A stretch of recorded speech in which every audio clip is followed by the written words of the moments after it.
கர்த்தருக்கு ஸ்தோத்திரம். இஸ்ரேலில் இப்போது நடக்கிற யுத்தம் நிற்பதற்கு வாய்ப்பு இருக்கிறதா?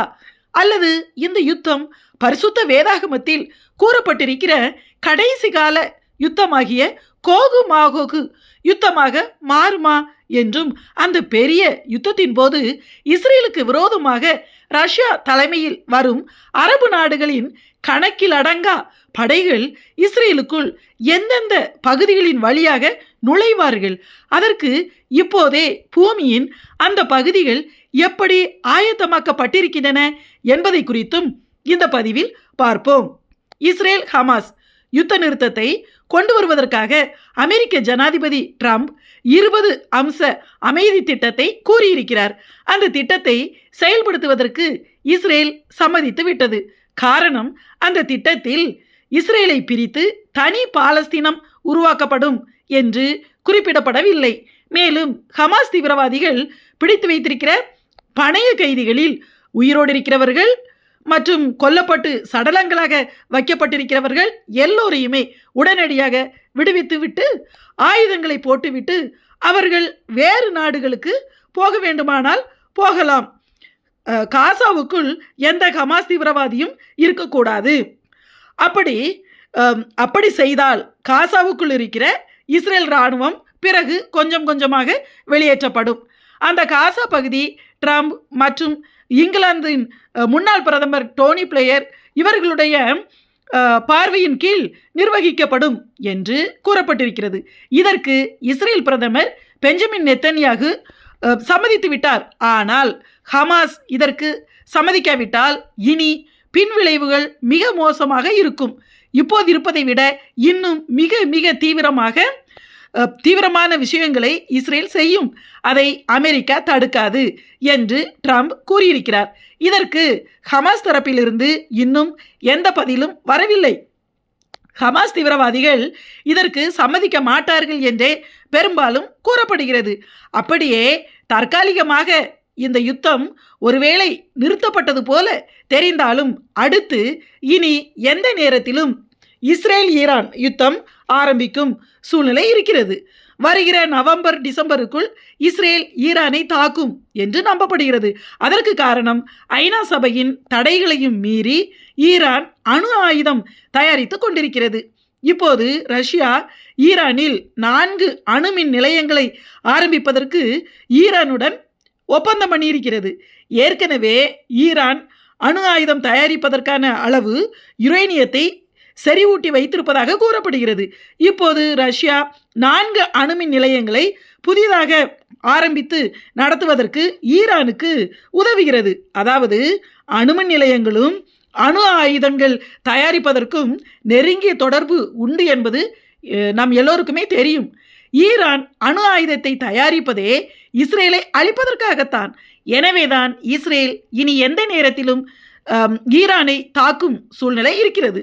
ஈரானும் நாங்கள் அதை எதிர்பார்த்து ஆயத்தமாக இருக்கிறோம் என்றே கூறுகிறது. இனி இஸ்ரேல் ஈரான் யுத்தம் தொடங்கும் நிலையில் நிச்சயம் அது மிகப்பெரிய யுத்தமாகத்தான் மாறும் என்று கணிக்கப்படுகிறது. ஏற்கனவே வளைகுடாவின் இஸ்லாமிய நாடுகள் ரஷ்யாவை இஸ்ரேலை அடக்குவதற்கு தங்களுக்கு உதவி செய்யுமாறு வற்புறுத்தி கொண்டே இருக்கிறார்கள். இப்போது நேற்று ஆப்பிரிக்க நாடான கொலம்பியாவின் தலைவர் இஸ்டோ என்பவர் நேரடியாகவே இஸ்ரேலை ரஷ்யா தாக்க வேண்டும், நாங்கள் எல்லோரும் ரஷ்யாவுடன் சேர்ந்து இஸ்ரேலுடன் யுத்தம் செய்ய தயார் என்று ரஷ்யாவை அழைத்திருக்கிறார். அதாவது கோகு மாகோகு யுத்தத்தின் போது ரஷ்யாவின் தலைமையில் மத்திய கிழக்கின் இஸ்லாமிய நாடுகளும் ஆப்பிரிக்காவின் பல நாடுகளும் சேர்ந்துதான் மொத்தமாக திடீரென கார்மேகங்கள் போல் கணக்கிலடங்கா படைகளோடு இஸ்ரேல் தேசத்தை மூடி வளைந்து கொள்வார்கள் என்று பரிசுத்த வேதாகமத்தில் கூறப்பட்டுள்ளது. இப்போது அதற்கான எல்லா சூழ்நிலைகளும் மிக நெருங்கி வருகிறது. அந்த கோகு மாகோகு யுத்தத்தின் போது ரஷ்யா தலைமையில் இஸ்ரேலை சுற்றி வளைக்கிற எதிரிகள் எந்தெந்த இஸ்ரேலின் எல்லைகளிலிருந்து இஸ்ரேலுக்குள் நுழைவார்கள் என்றும் வேதத்தில் குறிப்பிடப்பட்டுள்ளது. அது எப்படி என்று பார்ப்போம். இஸ்ரேல் நாடு மலைகள் சூழ்ந்த நாடு ஆகும்.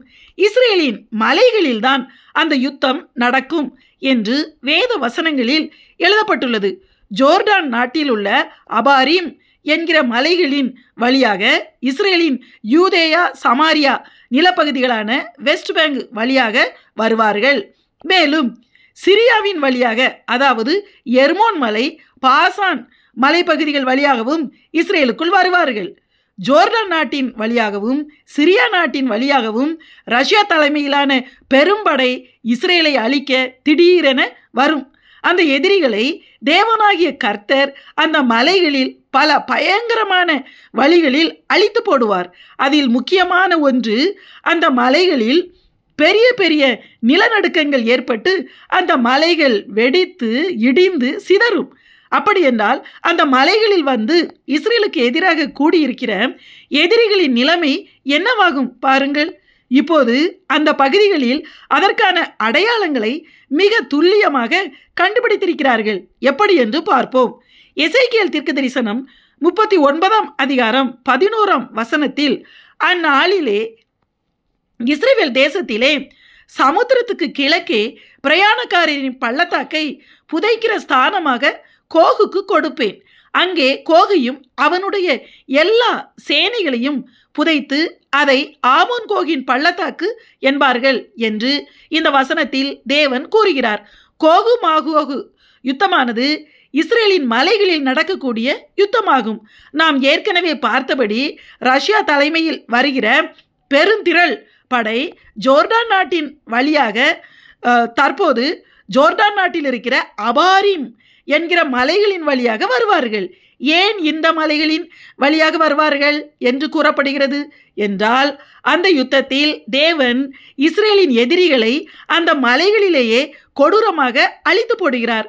அப்படி மரித்த எதிரிகளின் சடலங்களை இஸ்ரேல் இராணுவத்தினர் 7 மாதங்கள் வரை புதைத்து கொண்டிருப்பார்களாம். அவர்களை மொத்தமாக ஒரே இடத்தில் ஒரு பெரிய பள்ளத்தாக்கில் புதைப்பார்களாம். அந்த பள்ளத்தாக்கிற்கு பிரயாணக்காரரின் பள்ளத்தாக்கு என்றும் ஆமோன் கோகின் பள்ளத்தாக்கு என்றும் வசனத்தில் குறிப்பிடப்பட்டிருக்கிறது. இந்த பிரயாணக்காரரின் பள்ளத்தாக்கு என்று சொல்லப்பட்டிருக்கிற இடம் எங்கே இருக்கிறது தெரியுமா? அபாரீம் மலைகளின் அருகில் இருக்கிறது. இப்போது புரிகிறதா அந்த எதிரிகள் எந்த வழியாக வருவார்கள் என்பது? அது மாத்திரமல்ல, அவர்களை அழிப்பதற்கு அந்த பகுதிகளில் பெரிய பெரிய பூமி அதிர்ச்சிகளை தேவன் ஏற்படுத்துவாராம். இப்படி வசனத்தில் கூறப்பட்டுள்ளது. அதன்படியே இப்போது அந்த பகுதிகளில் நிலத்துக்கு அடியில் பெரிய மாற்றங்கள் உண்டாயிருப்பதாக ஆராய்ச்சியாளர்கள் கண்டுபிடித்து விட்டார்கள். எசேக்கியேல் 38 அதிகாரம் 19 வசனத்திலிருந்து 22 வசனங்கள் வரை தேவன் எப்படியெல்லாம் அவர்களோடு நேரடியாக யுத்தம் செய்து அழிப்பார் என்று தெளிவாக கூறப்பட்டுள்ளது. அவைகளில் ஒன்றுதான் மலைகள் இடிந்து போவதாகும். பர்வதங்கள் இடியும், செங்குத்தானவைகள் விழும், எல்லா மதில்களும் தரையிலே விழுந்து போம் என்று என் எரிச்சலினாலும் என் சினத்தின் அக்கினியினாலும் நிச்சயமாய் சொல்லுகிறேன் என்று தேவன் கூறுகிறார். அதாவது இப்போதுள்ள ஜோர்டான் நாட்டின் அபாரீம் மலைகளிலும் அதை சுற்றியுள்ள மலைகளிலும் பெரும் பூமி அதிர்ச்சிகளையும் நிலநடுக்கங்களையும் தேவன் வரப்பண்ணுவாராம். இதனால் அந்த மலைகள் எல்லாம் இடிந்து விழுமாம். இதற்கு அடையாளமாக இப்போது அந்த பகுதிகள் முழுவதும் பேரழிவுகளை ஏற்படுத்தும் அதிகமான நிலநடுக்கங்கள் எப்போதும் ஏற்படலாம் என்று ஆராய்ச்சியாளர்கள் கண்டுபிடித்திருக்கிறார்கள். ஜோர்டான் நாடு, வெஸ்ட் பேங்க் பகுதி, அபாரீம் மலைகள் எல்லாமே டெட் சி என்னப்படுகிற சவக்கடலுக்கு அருகில் உள்ள பகுதிகளாகும். இந்த சவக்கடலை சுற்றியுள்ள எல்லா பகுதிகளுமே, அதாவது ஆசியா கண்டமும் ஆப்பிரிக்கா கண்டமும் ஒன்று சேருகிற நிலப்பகுதியாகும். எனவே இந்த பகுதிகளுக்கு கீழே நகர்கிற நிலத்தடி தட்டுகள் என்று சொல்லப்படுகிற அரேபியன் பிளேட்டும் ஆப்பிரிக்கன் பிளேட்டும், அதாவது அரேபிய தகடும் ஆப்பிரிக்க தகடும் ஒன்றையொன்று விட்டு விலகி நிலத்தடியில் நகர்ந்து கொண்டிருக்கிறதாம். எனவே 2 கண்டங்களுக்கும் இடையில் உள்ள 2 நிலத்தடி தகடுகளும் அந்த தட்டுகள் ஒன்றையொன்று விட்டு விலகி விரிசல் ஏற்பட்டிருப்பதால் அந்த விரிசல் உள்ள பகுதிகளில் பயங்கரமான நிலநடுக்கங்கள் ஏற்படும். அது நிலநடுக்க பகுதிகள் என்று ஆராய்ச்சியாளர்கள் அறிவித்திருக்கிறார்கள். இஸ்ரேலுக்கு எதிராக அந்த அபாரீம் மலைகளில் ரஷ்யா தலைமையில் எதிரிகள் வந்து சூழும்போது தேவன் அவர்களை அழிக்கும் போது நிலநடுக்கங்கள் ஏற்படுவதற்காகவே இப்போது அதை சூழ்ந்த பகுதிகள் இப்படி ஆயத்தமாகிவிட்டன என்றே கணிக்கப்படுகிறது. மோசே கானான் தேசத்திற்குள் போக முடியாதபடி தேவன் அவரை தடுத்து அந்த அபாரிம் மலைத்தொடரில் உள்ள பிஸ்கா என்கிற சிகரத்தில் அவனை கொண்டு போய் அந்த நேபோ மலை, அதாவது நேபோ, பிஸ்கா, அபாரிம் இந்த 3 பகுதிகளும் பிஸ்கா மலை தொடரில் உள்ள சிகரங்களாகும். அதில் பிஸ்கா என்கிற சிகரத்தில் அவரை கொண்டு போய் நிற்க வைத்துத்தான் கானான் தேசமாகிய இஸ்ரவேல் தேசத்தை அவனுக்கு காண்பித்தார் என்று வேதத்தில் எழுதப்பட்டுள்ளது. அபாரிம் மலை தொடரில் பிஸ்கா கொடுமுடியிலிருந்து மோசே பார்த்தது தற்போது வெஸ்ட் பேங்க் என்று சொல்லப்படுகிற யூதேயா மற்றும் சமாரியா போன்ற இஸ்ரேலின் முழு பகுதிகளையும் தேவன் மோசேக்கு காண்பித்தார் என்று உபாகமம் 32 அதிகாரம் 49 கூறப்பட்டுள்ளது. அதாவது முழு இஸ்ரவேல் தேசத்தையும் அந்த அபாரிம் மலையின் கொடுமுடியாகிய பிஸ்கா கொடுமுடியிலிருந்து தான் அவர் பார்த்தார். மேலும் இஸ்ரேலுக்கு எதிராக கோகு மாகோகு யுத்தத்தின் போது ரஷ்யா தலைமையில் வரும் எதிரிகள் சிரியா நாட்டின் வழியாக எர்மோன், பாசான் மலைகளின் வழியாக எப்படி வருவார்கள் என்பதை பரிசுத்த வேத வசன ஆதாரத்தோடு வேறொரு பதிவில் பார்ப்போம். இந்த கோகு மாகோகு யுத்தம் மிக விரைவில் நடக்கும் என்பதற்கான எல்லா சூழ்நிலைகளும் இப்போது இஸ்ரேல் தேசத்தில் நடக்கிற யுத்தங்கள் வெளிப்படுத்துகின்றன. உலகத்தின் கடைசி நாட்களில் நடக்கிற இந்த யுத்தம் முடிவதற்குள் அந்த காலகட்டத்திலேயே இயேசுவின் ரகசிய வருகை இருக்கும் என்று வசனங்களின் அடிப்படையில் எதிர்பார்க்கப்படுகிறது. எனவே நாம் எந்த காலத்தில் எந்த காலகட்டத்தில் வாழ்ந்து கொண்டிருக்கிறோம் என்பதை உணர்ந்தவர்களாய் இயேசுவின் வருகையில் எடுத்துக்கொள்ளப்பட ஆயத்தமாவோம். ஆமேன்.